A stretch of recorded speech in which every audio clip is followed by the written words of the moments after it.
أنت ضابط بالجيش يا حيدر؟ نعم، أنا ملازم بالجيش.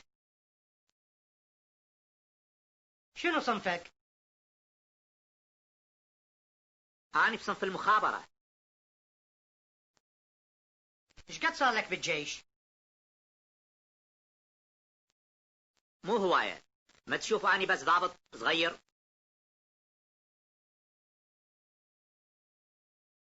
أحب أعزمكم أنت ومرتك للعشاء باكر ببيتنا.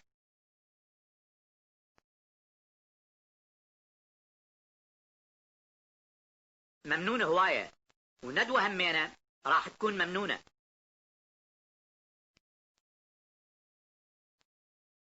زين، وليش ما تخابر الملازم حيدر وقول له خلي يشرفنا همينا؟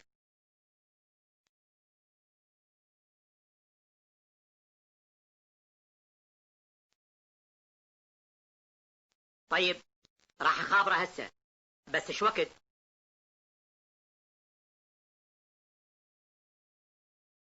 تعالوا من وقت.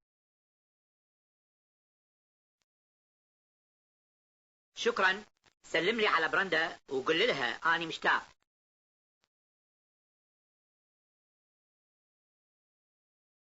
هلا بيك براندا، شكرا على العزيمة.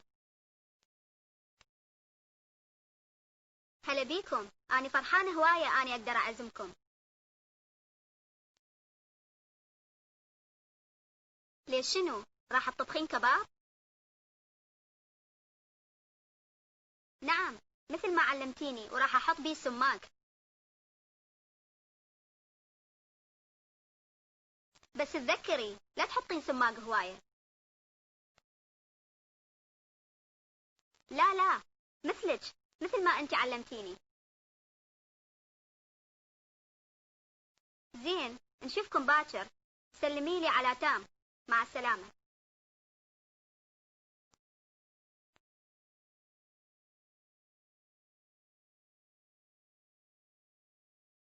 باكر رحنا للمطعم. باكر راح أكل كباب.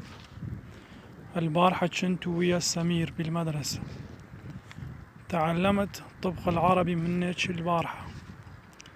راح أصير ضابط باكر.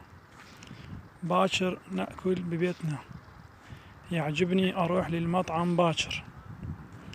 أحب أخابر المدير باكر. شربت الشاي بالقهوة. يعجبني أشرب شاي باكر الصبح. أريدك تكون بالدائرة. كان عندنا عزيمة البارحة. أنتوا أخذتوا السماق مني. قدمت نفسك إلها.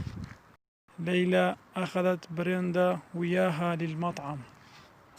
علي أخذ بريندا ويا للمطعم. ليلى تعرف وين بيتهم. ندوة أكلت وياها. يمكن أعلمك باكر. انتو عندكم شي خاص تحطوه على الكباب؟